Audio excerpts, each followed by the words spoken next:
No ar, ponto de encontro. Um convidado especial, um assunto interessante, importante para você conhecer, aprender e saber mais. Ponto de encontro. Agora, na Santana FM. Estamos cá nós outra vez. Estamos cá nós outra vez. E o doutor Francileno Bonifácio. Boa tarde, doutor. Boa tarde a todos. Hoje, mais uma vez, vamos ter um papo psicológico. Eu confundi os assuntos, porque eu falo tanto nos programas, né? E é tanta ideia que vem para tema, que eu me equivoquei sobre o tema de hoje. Porque nós falamos de depressão, e aí nós falamos sobre depressão pós-parto hoje. O lance é uma pessoa que, de repente, dá de um jeito e vira outra, é para a semana que vem. Transtorno de personalidade. Transtorno de personalidade. Hoje nós ficamos de falar de depressão pós-parto. Isso. Não é? Tá. Tem muita gente que não consegue entender, e eu acho que mais basicamente a própria mulher, da origem da depressão pós-parto. Porque, vamos colocar em 90% dos casos, a gravidez é desejada, pode não ter sido planejada, mas não é indesejada. Apesar de que o mundo hoje está tão, né? Está tão assim, mudado, né? Está tão sexual o mundo, né? Que eu não sei se esse percentual de 90% de desejado hoje está tudo correto, não. Mas vamos colocar que 60%, 70% seja desejado e planejado. Né? Os outros 30% vêm por consequência das ações e atitudes, né? E então, dentro desse cenário até dos desejados, vamos nos centrar nos desejados, porque indesejado a gente vai falar assim, aí tem um motivo. O desejado, o normal, casou, quer ter filho, casal, aquela coisa toda, mas a mulher tem aquela gravidez, aquele mimo todo com a criança, aquele mimo todo, e aí dá à luz. Por quê? É a pergunta da depressão pós-parto. Podemos começar por aí? Como você disse, muitas vezes a gravidez é desejada, né? Muitas vezes a mãe, né, ali, ela planejou toda aquela gravidez, ela sonhou, né, em ter aquela criança, mas muitas vezes esta mãe, né, acaba entrando em depressão pós-parto. O que acontece muitas vezes? Quando a mulher está grávida, há muita liberação e muita transformação na questão de hormonal. Então, muitas vezes, né, 50% dos casos de depressão pós-parto, muitas vezes tem relação com a questão fisiológica. Então, há muita liberação de hormônios, estrogênio, progesterona. Então, muitas vezes há uma queda, há uma transformação muito grande hormonal e também comportamental desta mãe, né? Comportamental desta mãe. E muitas vezes a depressão vem porque nessa mudança hormonal a mulher, ela precisa, né, de procurar muitas vezes um médico para ver a questão da reposição hormonal e fazer esse acompanhamento. Então, nem muitas vezes pode ser questão psicológica. Pode ser questão psicológica? Pode sim, mas a maioria dos casos são questões fisiológicas, questões hormonais que fazem com que a pessoa entre em depressão pós-parto. E muitas vezes até na hora do parto mesmo há essa queda de hormônio, e geralmente o médico vai pedir depois essa pessoa para fazer um exame de sangue para ver questão de anemia, e ali entra com a medicação e ajuda a pessoa. Agora, existem casos também que muitas vezes essa mulher, ela teve depressão anteriormente. Ela teve depressão, né? Em algum ponto da vida ela teve depressão. Às vezes ela nem se deu conta que aquilo era uma depressão, viu aquilo ali como uma tristeza, né? Comum, e foi, né, deixando passar, ou às vezes passou, ou teve, né, ali um olhar para aquela tristeza, aquela angústia que ela estava sentindo, aquela sensação de luto. E o que acontece? É muito grande a probabilidade dessa pessoa, quando ela engravida, ela ter a depressão pós-parto. Então a probabilidade é muito grande devido, né, dependendo do histórico dessa pessoa. Aí você colocou o fator fisiológico, químico, né? A falta o excesso de hormônio causa uma disfunção, ou a diminuição dele ou também. Diminuição, né? Uma modificação biomolecular, física, no corpo, no organismo da mulher e acaba, então, no caso, afetando parte do cérebro responsáveis pela emoção. O que acontece? Nós temos o sistema nervoso central. Nós temos o sistema nervoso central. Nessa liberação desses hormônios, o sistema nervoso central envia, né, as mensagens ali para os neurotransmissores, para os neurônios, né, que vão fazer a neurotransmissão, e nisso há essa falha nessa neurotransmissão, fazendo com que essa pessoa pode desenvolver a depressão pós-parto. Mas lembrando que a depressão pós-parto, ela não acontece assim, a pessoa ganhou a criança e agora já está em depressão. Muitas vezes vem insegurança. Como que eu vou cuidar? É isso que eu ia lhe perguntar, dentro do fator agora psicológico. Porque o que acontece? A mulher engravida, tem aquele processo gestacional, algumas de forma tranquila, outras mais conturbada. Eu acho que até o processo, o período de gravidez deve influenciar muito, né? Porque nós temos mulheres que têm um bom acompanhamento médico, tem condição de manter uma boa alimentação e cuidados durante a gravidez, tem ali o seu companheiro participando do processo, né? Como se diz, engravidou junto com a esposa, né? A palavra isso, engravidou junto com a pessoa, Leréia, é verdade que o marido, tá vendo como é que a nossa entrevista dá volta? Por isso, eu vou lembrando de coisas. O marido, nessa coisa de participar e engravidar junto com a esposa, ele pode sentir sensações como enjoo e náusea em razão do apego com a gravidez, com a mulher. Há uma possibilidade dessa reação emocional? Olha, isso muitas vezes, no maioria dos casos, é um mito. Né? É um mito. É um mito. É um mito. Eu estou enjoando porque a minha mulher está grávida. Por exemplo, no meu caso, quando a minha esposa estava grávida, né, eu tinha muito desejo junto com ela. Eu tinha desejo de comer milho, eu tinha vontade de comer milho também. Você aproveitava da situação. Aproveitava da situação. Então, muitas vezes acontece isso, mas até você usa então desculpa, até para agradar a mulher. Não tem muita relação. Tá bom, então é coisa do imaginário masculino e do feminino, né? A questão da mudança, né, no corpo e hormonal é da mulher, não é do marido. Não tem de transferência emocional, não existe. Então tá. Né, telepatia. Seu marido falou que quer comer um sanduba, x-tudo de madrugada, tá grávido, é mentira dele. Come já. Ele tá vindo sair pra rua de madrugada mesmo. Mas no caso da mulher aqui, passando para o emocional mesmo, então, dentro desse processo da gravidez, né, fator, por exemplo, preocupação estética. A mulher preocupada com a sua estética, porque eu sempre tive um corpo bonito, eu sempre fui magrinha, e agora eu não vou perder essa barriga, vou amamentar, meus seios vão cair. Fator estético pode afetar e causar uma depressão? Pode levar. Principalmente pelo luto, né? Que a pessoa vai vivenciar. Luto. A pessoa que entra em depressão, a sensação dela é como se alguém tivesse morrido, né? E aquela dor da morte daquela pessoa, aquele luto, nunca passou. Sim. Não consegue passar. Então aquela mulher que era antes de ser mãe, para ela tornou-se uma defunta e é o motivo do sentimento dela. Morreu aquele corpo, né? Aquele corpo que ela muitas vezes idolatrou, via, né, tal ali. Isso acontece muito até mesmo com idosos, né? Sempre via aquele corpo, depois passa a ver um outro corpo. Pode ocorrer, sim, pode ocorrer. Mas depende muito também do histórico da pessoa, como eu disse, e também da questão hormonal. Você ia falar do criar, eu tinha notado aqui, medo de criar, insegurança, o fato de se sentir incapaz e impotente, porque muita mulher quer ser mãe, e quando aí tem o filho, aqui geralmente cai a ficha, né?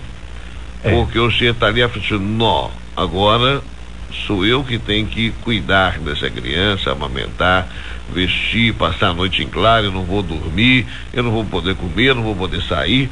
Este fator insegurança, medo, pode também levar à depressão? Pode levar, mas geralmente a mãe, quando ela está num sistema emocional equilibrado, ela está com o sistema também hormonal também todo equilibrado, ela pode sentir essas tristezas, né? Ela pode sentir essas angústias, às vezes sentir até irritada, porque os primeiros meses, geralmente, a mãe ou o pai, né, eles não conseguem dormir, né? Porque a criança chora muito, queixa muita dor de barriga e tal. Então vai ficar irritado durante o dia mesmo, né? Muitas vezes até sentir ali raiva mesmo daquela situação e não consegue muitas vezes dar sentido não dar sentido àquele sentimento que ela está tendo, né? Então, ela pode desenvolver, mas ela desenvolveu aquele quadro de depressão pós-parto. E a depressão pós-parto também, Luiz, acontece o seguinte: não é só pela insegurança daquele momento. O primeiro mês ela pode ter, mas se perpetuar, aí pode ser caracterizado como uma depressão pós-parto. Ou seja, passou um mês, né, teve aquela insegurança, teve aquele medo, aqueles receios todos, passou um mês, aquela tristeza, aquela angústia, aquela irritação persiste, aí pode ser caracterizado. Mas, para chegar a um diagnóstico, não é só como psiquiatra, tem que procurar um médico, né? Tem que procurar um médico ali para fazer todos os exames, para ver se não é questão fisiológica, procurar profissionais mesmo, especialistas na área que vão tratar aquela depressão. Bom, vamos para o intervalo aqui, eu volto o doutor Francileno, são 16h44, eu vou perguntar para ele aqui reações e demonstrações que podem ser observadas de uma mulher que está com a depressão pós-parto, tanto por quem está auxiliando quanto pelo próprio marido, que às vezes é só o marido, a esposa e a criança. Depois do comercial, aqui com o doutor Francileno Bonifácio, aguarde conosco, horas e quantos minutos? Eu falo com o Café das Gerais, espera aí. Café das Gerais informa a hora certa. 4h45. Bom, nós seguimos aqui com o ponto de encontro 16h50. Eu deixei aqui a pergunta para o doutor Francileno com referência a estas reações, as demonstrações que podem ser observadas pela família e às vezes em especial pelo pai, né? Porque diz que, não sei se também é exagero, que nessa depressão pós-parto a mãe, ela cria uma rejeição quanto à criança, às vezes não quer pegar, ela não quer amamentar, o choro a deixa irritada. Esses são os sintomas. Aliás, mas o que pode preceder a este, né? Porque isso deve ser o ápice, né? Ocorre isso mesmo. Ocorre, né? Isso, né? A rejeição pela criança. Muitas vezes, por exemplo, a mãe gostava de ver uma novela. Aí ela perde o interesse de ver aquela novela, ela não quer ver mais aquela novela. A amamentação, não quer amamentar a criança, sair para passear, ela não quer sair mais, ela quer ficar só dentro de casa. Muitas, ao ver a comida, ela quer comer muito, outras nem quer chegar perto de comida. Então, são dos sintomas, né, uma das características que pode chegar a uma definição da depressão pós-parto. Então, se a pessoa apresenta um desses sintomas e outros sintomas, aí sim pode, né, e já junto com uma equipe médica, chegar a uma conclusão que é uma depressão pós-parto. E aí é medicamento, né? Medicamento, acompanhamento mesmo, aí a pessoa consegue sair. Um ouvinte ligou aqui, parece que é uma preocupação que existe. Eu estou tentando transferir o pessoal para Carla Barbosa, viu, gente? Vocês estão ligando? Para Carlinha, eu transfiro aqui, você não desliga não. Para Carla poder atender e anotar aí a pergunta de vocês. Peça a ela para anotar, por favor. Quero falar com o Luiz, ela transfere para cá. Tem que falar, quero fazer a pergunta. Enfim, o ouvinte perguntou o seguinte: o pai já tem um quadro já confirmado de depressão pós-parto. Já é fato. De depressão, perdão. Estão fazendo o planejamento de aumentar a família, de ter filhos. Parece que é o primeiro filho. E quem pergunta está preocupada se, primeiro, a mãe, em razão da depressão do companheiro, pode desenvolver também a depressão, tanto durante a gravidez quanto depois da gravidez. E se a criança, neste período gestacional, ela pode ser afetada ou herdar geneticamente esse quadro emocional abalado do pai e chegar a ter depressão também. Isso é geneticamente transferível, vamos dizer assim. Olha, a questão de DNA é muito sério, né? Então, por exemplo, se ele desenvolveu a depressão, pode ser devido a algum estímulo que aconteceu durante a vida dele, algo que veio a acontecer, né, que ele não soube, né, lidar com aquela situação. Então, ela pode ficar despreocupada, ela pode sim ter o filho, né, o sonho dela, mas ela precisa de ter também ajudar o marido, mas manter um distanciamento. Não significa que o marido está com depressão, que ela também tem que estar com depressão, né? É aquilo que a pessoa, que nós já conversamos sobre a coparticipação, a codependência, né? Muitas vezes a pessoa fica em volta daquele problema e vive aquele problema e carrega o problema. O marido pode estar com depressão e ela não está com depressão. Cuidar da saúde emocional, fazer práticas esportivas, fazer o que gosta, cuidar da saúde, junto com o médico, obstetra, cuidar mesmo, aí a pessoa vai ter uma gestação normal, natural, igual a todos, a maioria, e ter um filho saudável e sem preocupações. Ainda nesse campo paterno, porque a maioria dos homens, eu não sei se é uma questão de frescura ou de egoísmo, não sei, que o doutor pode dar um laudo, né? Eu posso dar uma rotulagem.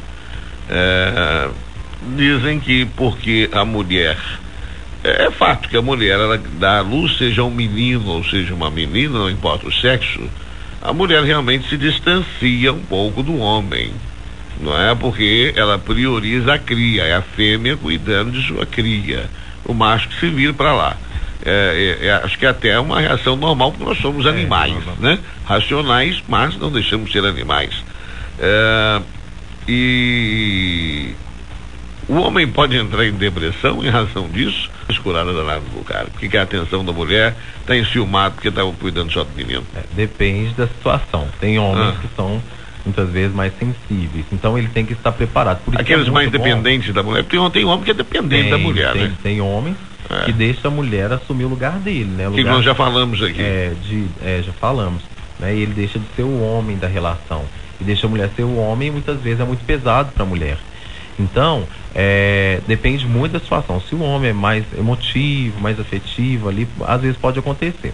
Mas é muito importante, né, ele participar de grupos, né, de grupos mesmo de auxílio à família, de gestantes, né, igual existem em Itaúna cursos, né, de gestantes, onde o marido pode acompanhar.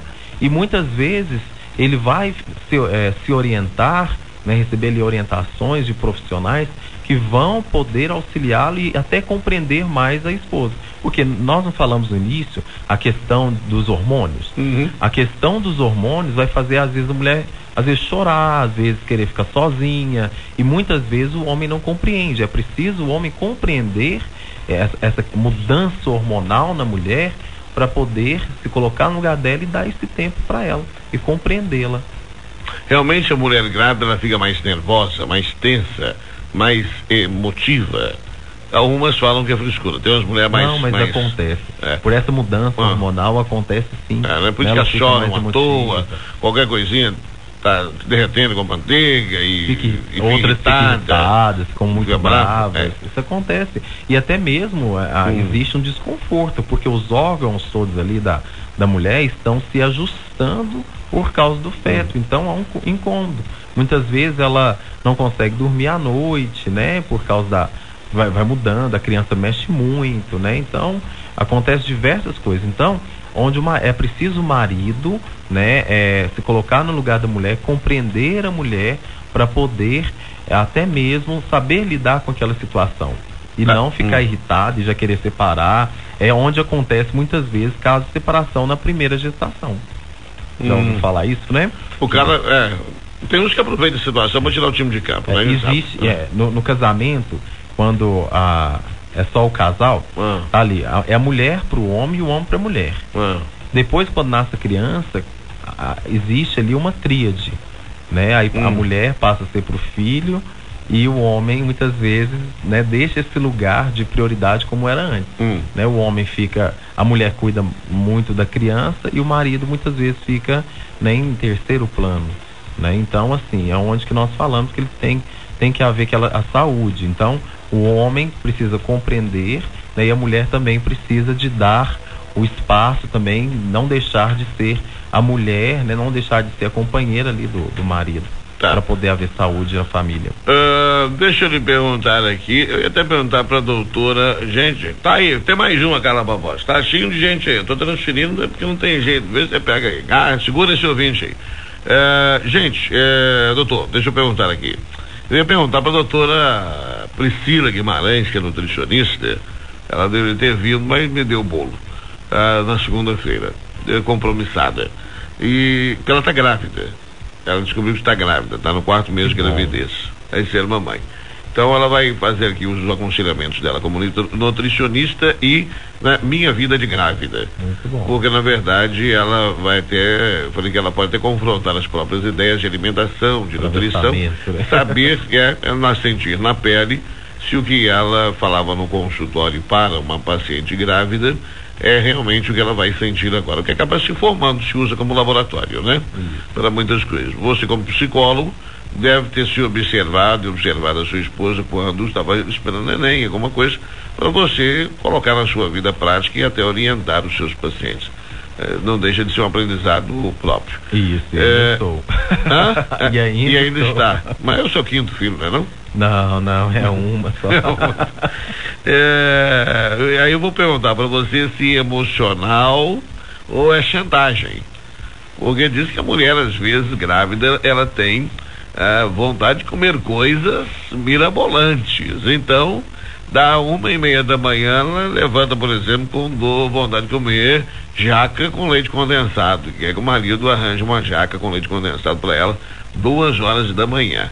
Estas reações de vontades e desejos, principalmente alimentares e dos alegóricos, é possível, é uma reação emocional, psicológica, ou, a exemplo do homem em situação, é chantagem da mulher, porque está com vontade e usa a gravidez para isso? Olha, na maioria dos casos, né, pode acontecer a chantagem também, porque quer alguma coisa, a né? Carlinha vai ser chantageada, ela falou que ia ter 6 filhos, a Carla Barbosa. Vai sair tanto menino de fofinho.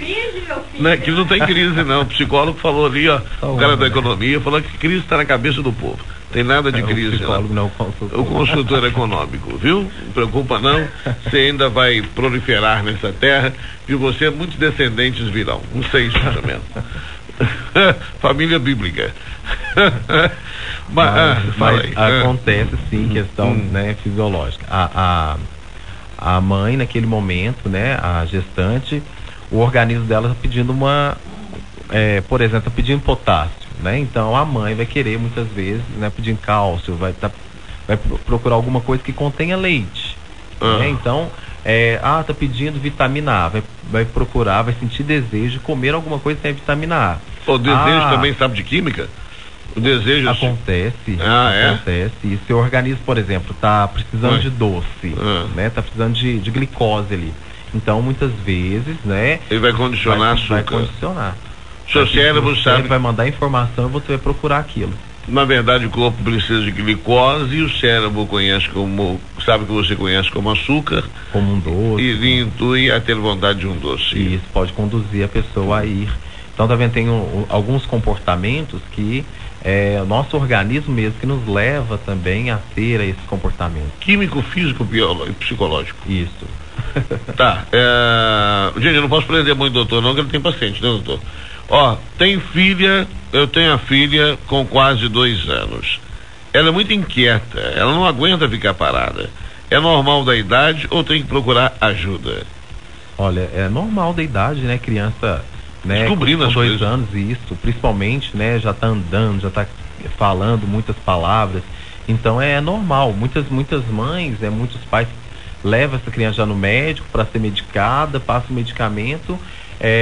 E acontece o seguinte, que aí a criança fica sempre dependendo daquele medicamento, e sendo que às vezes é normal, às vezes não precisa. Então ela está descobrindo, ela quer conhecer tudo, ela quer tocar em tudo, ela quer colocar a boca em tudo, muitas vezes morde outro coleguinha para ver como que é a temperatura, e às vezes não sabe explicar. Então, é natural. Ela está conhecendo o mundo, descobrindo. Ela quer desvendar tudo, ela quer conhecer tudo, ela quer tocar em tudo, ela quer mexer em tudo. É porque tem mãe que acha que o menino, não, você tem que ficar aqui sentadinha, comendo sua papinha, depois você vai levando, vai lá escova o dente, minha filha, e volta para ver televisão, com 2 anos de idade.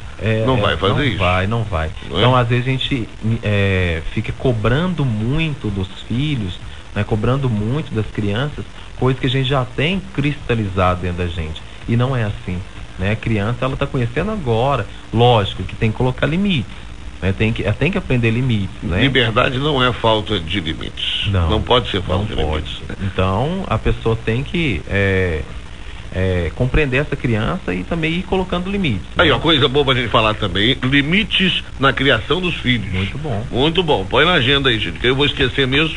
Põe na listinha aí, depois a gente lembrar. E não tem nada a ver, no caso de 2 anos, ainda não tem nada a ver com hiperatividade, né? Porque as pessoas já relacionam, é imperativo, tem que levar pro médico, para tomar um calmantezinho, não tem nada disso, não. Quer conhecer mesmo, né? Quer conhecer mesmo, então, pode observá-la, né? Com o passar do tempo, né? Também, né? Aí os seus 5, 6 anos.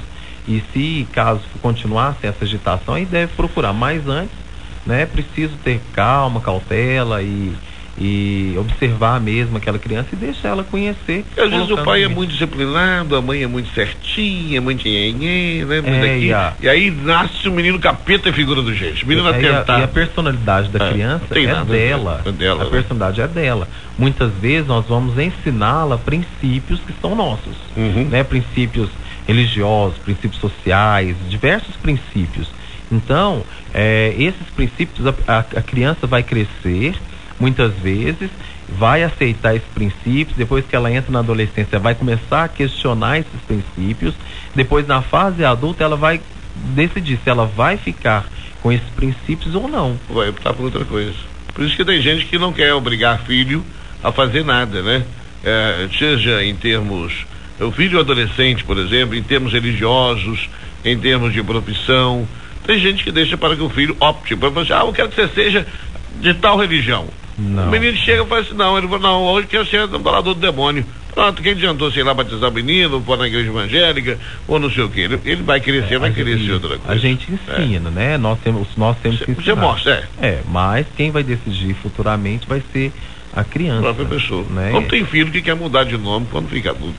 Não quer ter nome sobrenome do pai. Nem da mãe. Então, assim, tem que respeitar mesmo. Tem que ser algo bem assim, sistêmico mesmo. Então o conhecimento tem que ser sistêmico com a criança, né? Questionar, perguntar, deixar ela falar, deixar ela criar as opiniões dela, e assim ela vai futuramente decidir o que ela vai querer, que vai ser bom para ela ou não, né? Perfeito. E voltando à depressão pós-parto, nós estávamos mais nela. A depressão pós-parto tem tratamento, né? Tem solução, né? Então muitas vezes as mães, né, elas pensam que não tem solução, não tem saída. Tem saída, se entrou porque tem uma saída. Legal quando fica grávida, obviamente sabe que não é toda mãe que tem condição financeira. Tem mãe que mal vai fazer pré-natal, né? Tanto por uma questão, eu acho que não fazer pré-natal é questão de responsabilidade, porque o serviço do SUS é uma porcaria, mas ainda oferece pré-natal. Né? Mesmo que meio mancoeba assim, mas oferece, o serviço público oferece. Mas para aquelas que de repente têm condições, ou têm um plano de saúde, faz bem, é salutar, vai colaborar no processo gestacional dela. Fazer terapia durante o período de gravidez ou não? É uma coisa que não vai fazer diferença. Faz bem, né? Faz bem. Muitas vezes as mães, elas enfrentam, né? As gestantes enfrentam dúvidas, né? Enfrentam questionamentos mesmo que elas não conseguem solucionar. E muitas vezes, numa terapia de grupo de gestantes, ela vai poder, às vezes nem o profissional, às vezes uma dúvida que é de uma, a outra vai conseguir, né, solucionar e mostrar para ela, olha, eu passei por isso e resolveu assim, né? Então, ajuda muito a terapia. Te dei a sugestão, você pode montar um grupo de terapia gestacional. Os interessados já podem me procurar. Eu quero passar um negócio. Bom, gente, conversamos aqui, dando da mais 17h08, doutor Francileno Bonifácio. Então, na próxima quinta-feira, nós vamos falar do transtorno de personalidade. Isso. Tá? Depois a gente vai falar do lado psicológico, do limite à criação dos filhos, alguma coisa nesse sentido. Né? Ótimo. Podemos? Podemos. Tá bem? Então tá certo. Eu vou colocar na agenda já. Põe na agenda que eu vou esquecer. Tenho certeza. Obrigado. Eu agradeço a todos, o pessoal que tem ouvido, tem falado, né, que tem gostado muito desse momento, né, tem tirado suas dúvidas, muitas pessoas têm me procurado. Então agradeço a todos, né, que têm ouvido e participado também. Gostaria que todos participassem mais. Gente, esse negócio de ter me procurado me dá uma dor de cabeça. Eu já tinha um advogado que vinha fielmente toda quarta-feira e que agora está sendo muito procurado. Ele não pode mais vir todas as quarta-feiras. Eu tinha um nutricionista que vinha fielmente todas as segundas-feiras, agora está sendo muito procurado. Ela não pode vir mais nas segundas-feiras, de vez em quando não vem nem na terça.